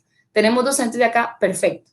Pero como misión, como colegio gestor para el bilingüismo, vamos hacia el entrenamiento, hacia el perfeccionamiento y a entregar esas herramientas que esas amenazas los vuelvan oportunidades y los vuelvan unas fortalezas eventualmente. Pero no me quiero adelantar, un momento. Bueno, aquí está un mapa generalizado como de las partes en las que hablan inglés como idioma principal y los otros que tienen inglés como idioma oficial, pero pues hablan muchos dialectos como en la India, que no conozco el número concreto de dialectos. Como ventaja competitiva, ahora ya vimos cuáles son las exógenas y las endógenas, las variables, y esas variables cuando se compenetran vamos a llegar a una ventaja competitiva y es aquí donde tenemos que analizar si el colegio está en ese punto o en qué punto anterior quizás estoy acá. Ventaja competitiva es que la fortaleza se vuelve una oportunidad de crecimiento y esa oportunidad de crecimiento es una oportunidad competitiva y es por ahí, por esa línea que nos podemos ir yendo como institución. Entonces tengo una fortaleza adquirida y tengo que reconocer mis fortalezas. O sea, hagamos una mirada realmente honesta y un acto de fe con nosotros mismos, de mirar la institución de una forma objetiva y decir, listo, ese es el arquetipo de familia que yo quiero para mis estudiantes, así lo podemos potenciar, yo quiero que sean autónomos, esta es la clave por la que me quiero ir, pero si no tengo esto claro, cuáles son mis fortalezas reales, muy seguramente voy a tener problemas encontrando esta oportunidad competitiva. Entonces, un padre de familia que quiera dar una educación acorde a los valores del colegio, que encuentra el colegio indicado, va a ser un padre que va a estar enamorado no solamente hoy, sino mañana y siempre de mi colegio. Entonces, he encontrado instituciones alrededor, hay una en Argentina, no recuerdo el nombre, que en su misión tiene declarado como premisa que el estudiante siempre se va a sentir identificado y amará el colegio del día que entra hasta los últimos días de su vida. Quizá dentro de su forma de evaluar a las familias que ingresan, en su forma también de educar al colegio, en su forma también de tener una planta docente que tiene más de 20 años dentro del colegio y en su forma de entrenar, implica que las personas que están ahí se van a enamorar de este colegio. Es un colegio bilingüe grande, no es un colegio pequeño, por lo cual estas fortalezas no aplican solamente a colegios pequeños o no tienen como un término de cantidad, ¿no? Por ejemplo, haciendo un análisis de Richmond como colegio, porque pues obviamente me pongo como ejemplo, en el área de coaching, y la anterior es la coach, líder de coaching de Chile, una persona, ya la vieron, Bright. En el área de coaching, nosotros tenemos un equipo que es marcado por la pertenencia, por el amor al grupo, por el amor a lo que hacemos, por interacción cooperativa, por confianza, por responsabilidad colectiva, pero también sabemos que nos hace falta. O sea, no la sabemos todos, no, ni más falta. Entonces, lo que nos hace falta como escuela Richmond, por ejemplo, nosotros en Richmond no sabemos hacer exámenes, ¿qué nos vamos a inventar? Entonces, ¿qué hacemos? Nos apoyamos con los mejores, buscamos a la gente que lo sabe hacer y digamos, oye, ven, necesitamos exámenes, hey tú, ayúdame. Oye, ven, necesitamos en tecnología alguien que nos haga un sistema trazable y vamos buscando. Lo mismo, en los colegios, cuando mi centro es el bilingüismo y tengo docentes con la camiseta puesta, pero que de repente debo mejorar en lengua, o que de repente quieren mejorar en social emotional learning, o que, por ejemplo, quieren mejorar en active learning, o que quieren revisar assessment, pero no es la expertise del docente, porque pues nadie es experto en todo, y esa es la gracia de la diversidad en el mundo. Entonces buscamos quién nos apoye, creo que en Chile sí se apañe, en este aspecto. Entonces vemos que si mi misión es énfasis en inglés y quiero tener docentes con certificación en lengua extranjera, pues busco quién me certifique, busco quién me apoye, quién me entrene. Si de repente quiero tener un coaching en algo, busco cómo hacerlo. Pero hay que también de esa mirar hacia adentro, con esas fortalezas, convertirlas también en oportunidades y convertir lo que no tengo en una oportunidad también de ser más. Todos, entre más somos, mejores nos va. Entonces, es una oportunidad de expansión, sobre todo en este momento en línea, la oportunidad de aprendizaje, de comunicación, de estar cada día más conectados, es mucho, mucho más interesante, más posible. Desventajas competitivas, no puede faltar mi amigo COVID ahí, las debilidades y las amenazas. Eso puede venir de cualquier parte, puede venir de forma interna, de forma externa, pero si algo es interesante acá es la forma como la afrontamos, la forma como nosotros nos enfrentamos a esas amenazas, es lo que va a marcar mi diferencia como escuela. Tenemos diferentes tipos de colegios, los colegios con sistemas de innovación educativa, que venían en un ecosistema virtual, con trazabilidad, automatizado, tenían todo encallado porque son colegios que venían pensando desde antes en este tipo de sistemas. Tenemos colegios que estaban en esa vía, estaban en ese camino, pero todavía pianito, tranquilos, pues con un sistema más bien híbrido, mixto, quizá estaban trabajando sobre todo en el área de inglés, en esta conectividad. Y estaban colegios que realmente pensaban, y bueno, es totalmente válido en un momento tradicional, estaban en el aula, todo lo hacían en creatividad en el aula, todo lo tenían dentro del aula, pero no había nada para afuera, todo era papel y todo era físico, lo cual al momento de esta pandemia complejizó el tema, pero cada quien reaccionó de una forma distinta, y hay colegios, quizá, no estoy viendo los comentarios, pero hay colegios quizá también con el tema de la conectividad, ¿no? Porque es la gran pregunta. Bueno, y si yo no tengo internet, entonces, ¿cómo hago? Pero hay colegios que he visto también, existen colegios que ¿cómo lo afrontan? Que con radiodifusión, que la profesora es la reina del WhatsApp, que se vuelven distintos, no sé. Cada quien en su diversidad y cada quien dentro de su creatividad también. Y por eso el factor humano tan valioso y tan importante en hacer seguimiento, y eso es una reflexión también para el apoyo a los profesores y la revisión de un análisis interno, de un análisis DOFA que nos permita ver nuestras debilidades, no solo como institución, sino también como seres humanos, cómo estamos apoyando desde la gestión a todos los factores que integran el sistema educativo. Porque aquí la enseñanza más grande que encontramos a partir de la pandemia es la resiliencia. La resiliencia es como lo que nos deja este tipo de variables, este tipo de análisis. Si no somos capaces de adaptarnos, si no somos capaces de caernos, levantarnos y seguir adelante y cambiar, porque una cosa es que, bueno, en este momento tomamos esta decisión, pasó pandemia, todos otra vez para atrás, todos otra vez vamos a hacer las cosas como las seguimos haciendo. Si ese tipo de cosas pasan,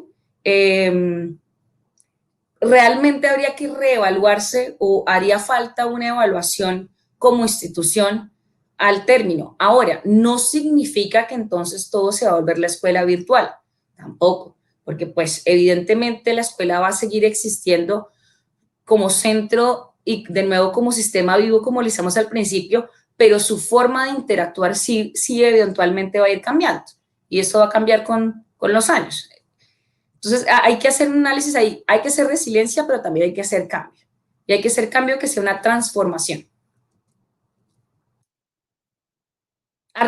Para ir resumiendo y cerrando, en las variables que encontramos al final del análisis DOFA vamos a encontrar dos variables muy importantes, que son las variables de control y las no controladas, que nos van a determinar cuál es el producto y qué saca al final de este proceso de análisis de mí mismo. porque ya vimos cuando fortalezas y amenazas se juntan, fortalezas y oportunidades. Ahora, variables de control, fortalezas y debilidades. Porque yo sea fuerte en algo no significa que deba bajar las manos y dejarme de entrenar y dejarme de preparar. El mundo arranca re rápido, va muy rápido, y si no estamos en constante revisión, reflexión, análisis, pues va a ser más complejo, va a ser más fácil, perdón, que fallemos, ¿cierto? Va a ser más fácil que quedemos un poquito más atrás, no nos demos cuenta y que nos hagamos en eso que éramos fuertes, débiles.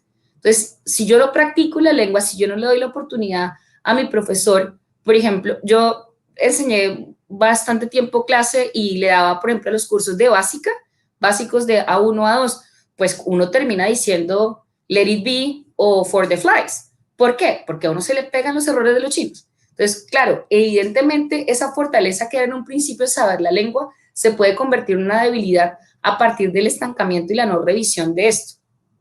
Entonces, quiero que hagan esta reflexión de también, obviamente, también una fortaleza, sí, una debilidad, si la fortalecemos, se vuelve una fortaleza. Entonces, mírense un momentito ahí internamente, todos en sus sillitas, ¿cuáles creen que es la mayor debilidad que tienen como docente o como líder de gestión?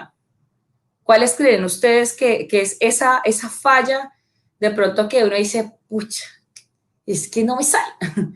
A mí me pasa, y les confieso, yo tengo problemas de dislexia, creo que todo el mundo en la oficina sufre por ello, y si han visto errores en la presentación o algo, perdón, eso es mea culpa.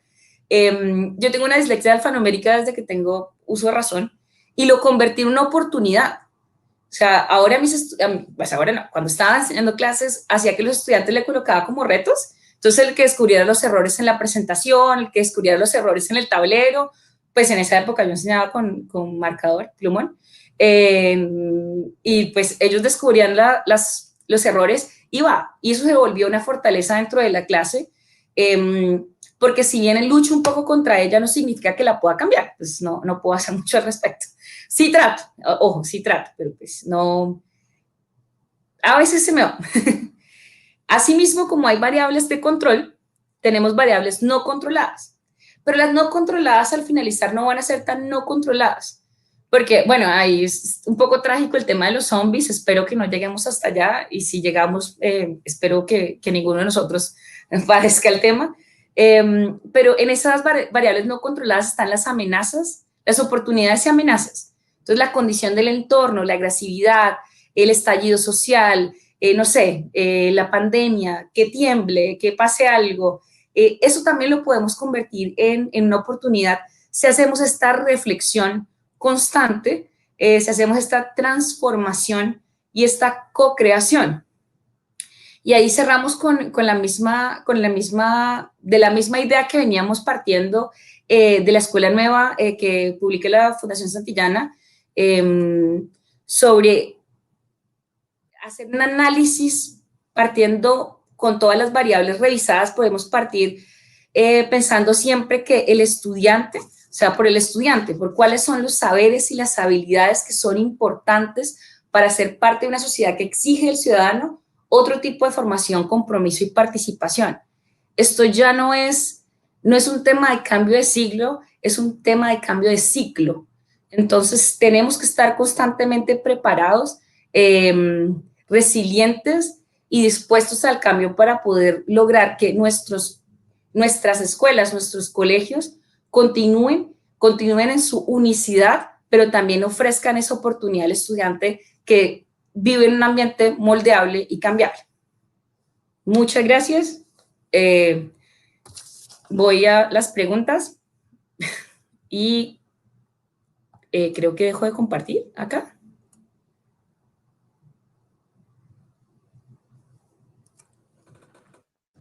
Sí, Juliana, sí, muchas personas están de acuerdo con lo que has planteado. Trabajo en equipo, buena comunicación son la clave. Rosa Otero dice que el análisis FODA es importante, la misión y la visión involucra a toda la familia escolar a través de un trabajo en equipo. En general, las personas están muy de acuerdo con lo que estabas planteando, que se necesita el tiempo para prepararse también. Así es que si ¿Tiene hay alguna alguna pregunta? si hay alguna otra pregunta para compartirla con Juliana.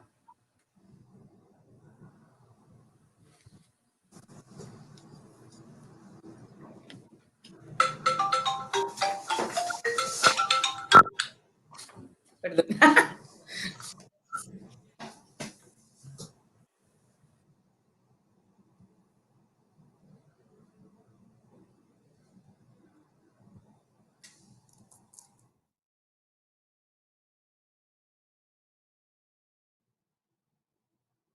What could we teach? What could we teach many students who live far away from city and study without internet?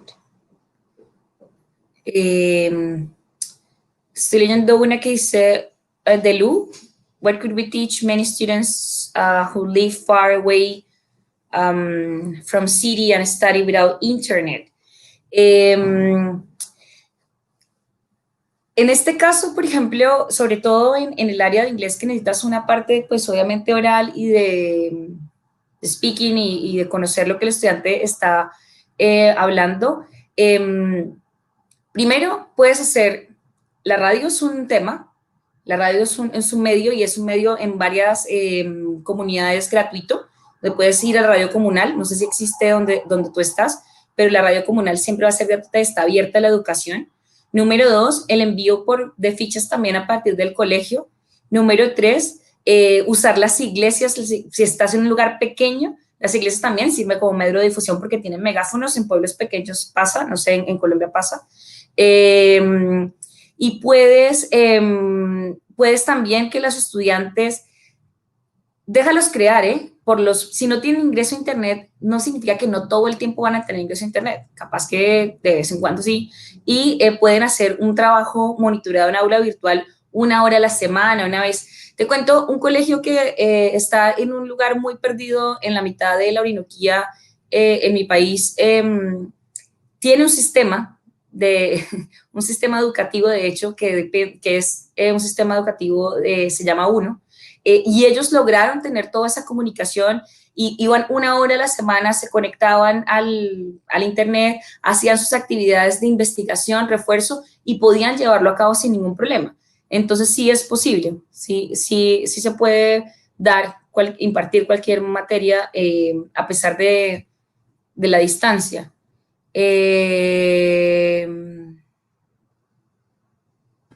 Hay una muy buena pregunta, Juliana. Después de esta pandemia, ¿cuál es el reto de la nueva escuela en la enseñanza de EFL?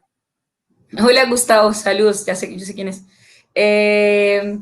Después de esa pandemia, el reto de la nueva escuela en la enseñanza de EFL es, bueno, primero y de nuevo, hay que plantearse desde dónde vamos a partir como escuela, ¿no?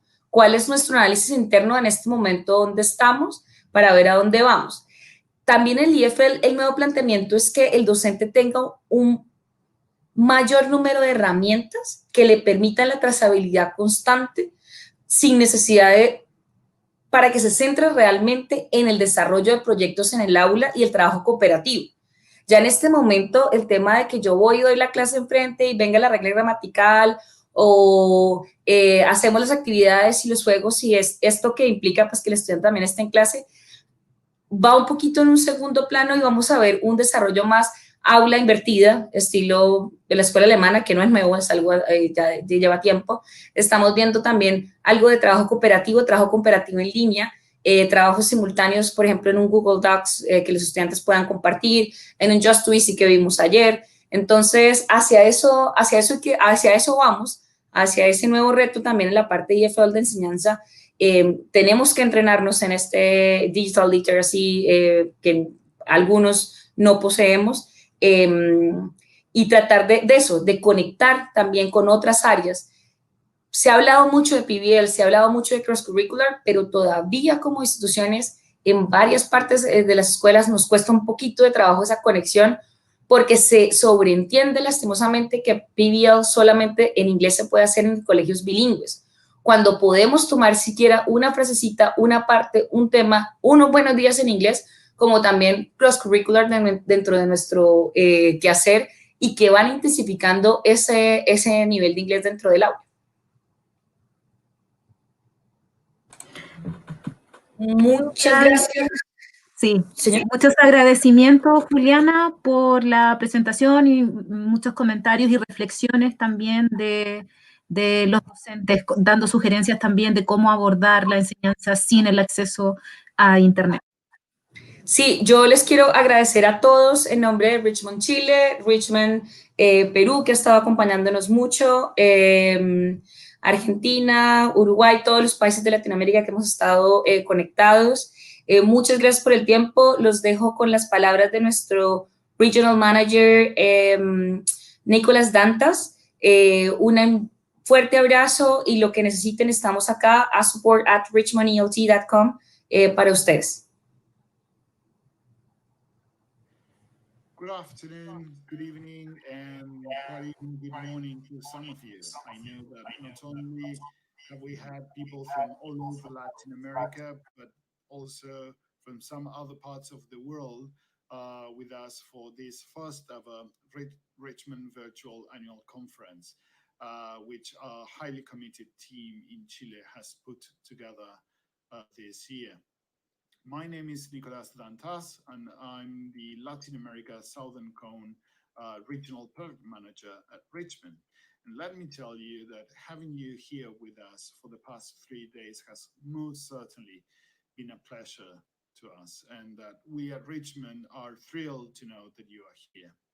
As our Managing Director, Christopher West, said in his welcoming remarks, Richmond is that unique publishing house which specifically these commissions materials to address the needs of Latin American students. And personally speaking, I think that the fact that so many of you were here with us for this conference proves us that we are doing things right.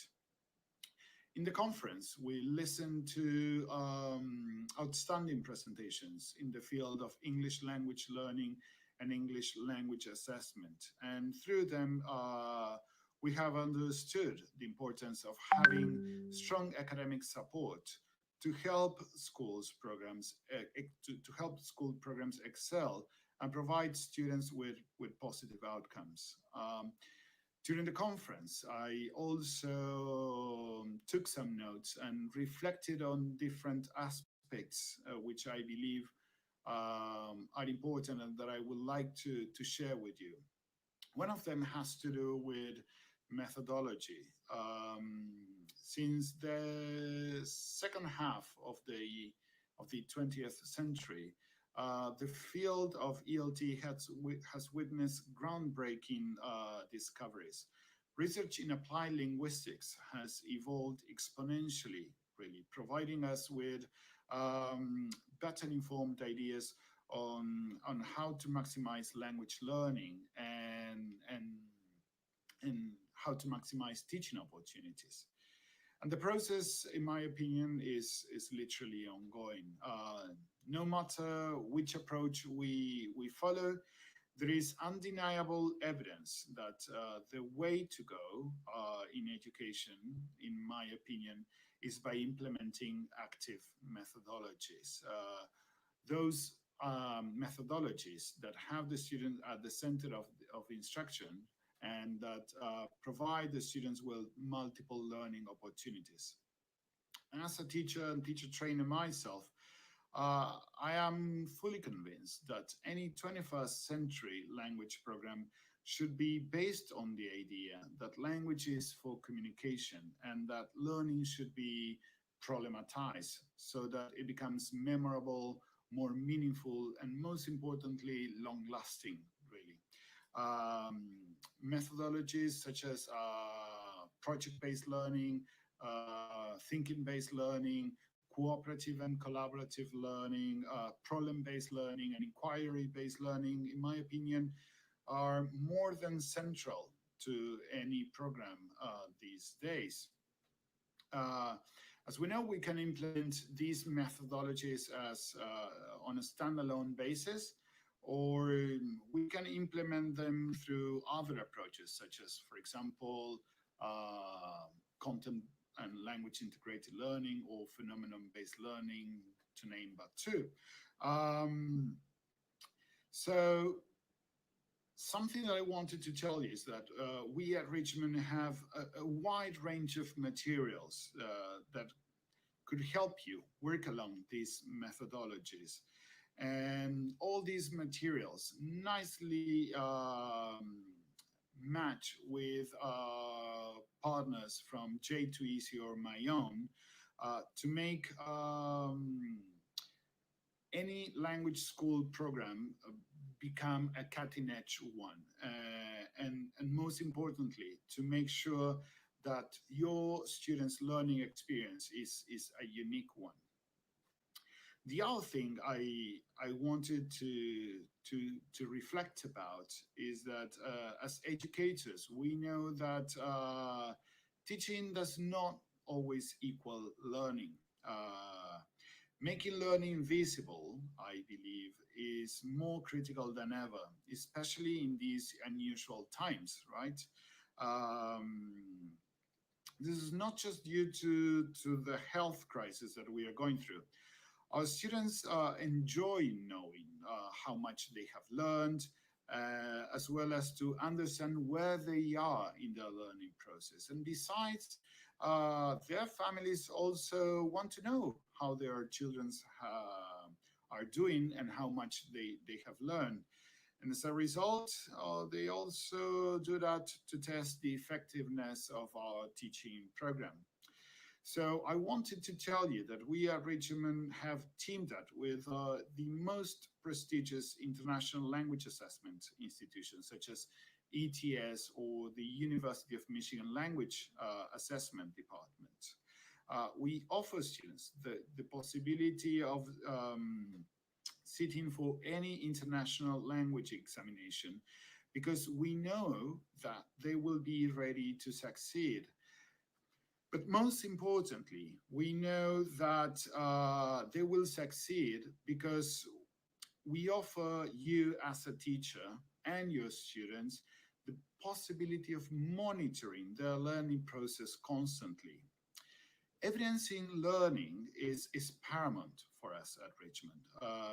This is why we have developed, in my opinion, the best learning managing system that you could possibly find, so that you and your students can keep record of everything, and the students can keep record of their learning, so that assessment does not simply become a summative but a formative thing, which at the end of the day, it's really important. Okay, it shouldn't be summative, it shouldn't be formative, it should be a combination of both, as Dr.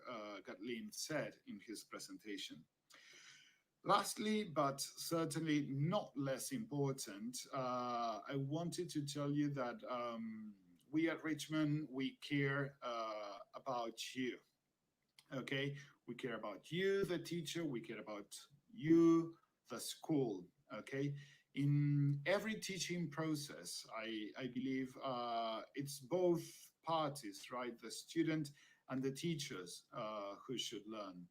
So as a result, we work hard here at Richmond to offer schools with the best academic support possible. Not only do we support you by helping you with the use and implementation of our materials, but we also care about how we can enrich your teaching to meet the needs of the students that you have in the classroom nowadays, and to implement these latest and cutting-edge methodologies that I was referring to. And this is so because we really believe that we can form a community of support and guidance with you. So as a consequence, we have a strong academic consultancy team that is always willing to team up with you and your school to make your teaching as pleasant as a walk in the park, even during COVID times, as I say. So in short, and without further ado, what I wanted to share with you is that we at Richmond, what I call the Richmond family, are here to be your partners. Okay, we want to be your partners in creating excellence, and we would be more than happy to add you to our family of schools and to offer you a solution that a solution for any problem that you may have, or to put it in a nutshell, and as I say, to provide you with the Richmond solution. I do really hope that you have enjoyed the past 3 days. We most certainly did. We look forward to seeing and hearing from you really soon. We wish you the very best for the end of the school year if you are here in the South, or we wish you a very happy beginning if you are in the North. Whatever the case, remember, Richmond is here to support you. So all the very best, and thank you so very much for your time, and have a wonderful life.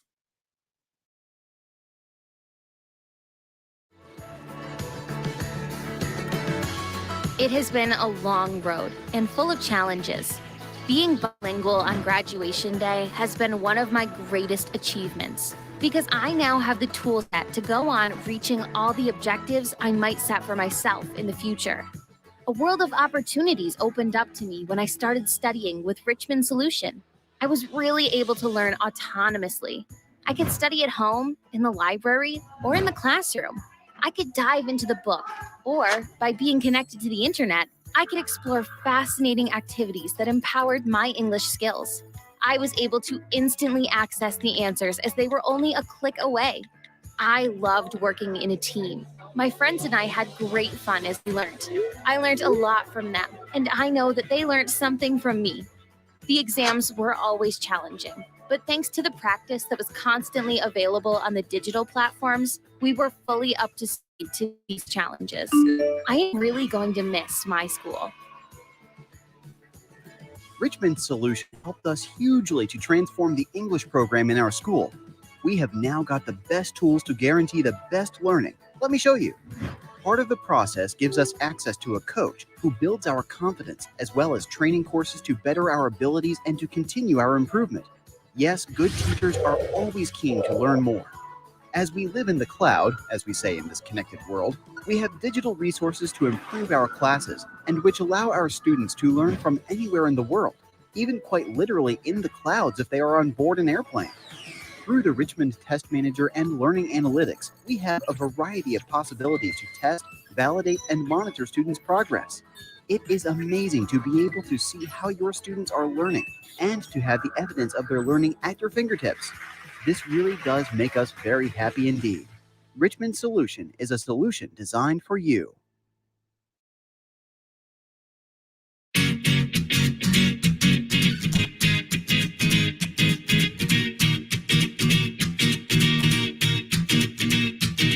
One, two, three, four, get my shoes and out the door. 5, I'm alive. 6, 7, 8, feeling great. 9, gonna shine, life is good. I'm doing fine, 10, gonna do it right and do it again, yeah. I look into the sky with all the beautiful color, but there's more than just for me, so gonna share it with another. I got to show, to give, let out. I want to sing and shout, take a look and see a beautiful morning that turns into a beautiful evening, and together make a beautiful life. And if you wanna sing, then come along with me, that's right. And if you want a good tomorrow, it's pretty simple, gotta find a way to follow. And if you do, you have a future real bright. And it's a combination of consistency. Come on and sing, oh, oh, oh, oh, oh, oh, oh, oh, oh, oh, oh, oh. Come on, come on, come on and sing, yeah. Come on, come on, come on and sing. Oh, oh, oh, oh, oh, oh, oh, oh, oh, oh, oh, oh. Come on, come on, come on and sing, yeah. Come on, come on, come on and sing. With another sunrise, it's a brand new day, so gotta make a little list to keep the worries away. I gotta dance just a little bit, move to be free. Keep my head up, don't forget to be me. Like I won $1 million, like I get to pay dirt. Gonna smile from here to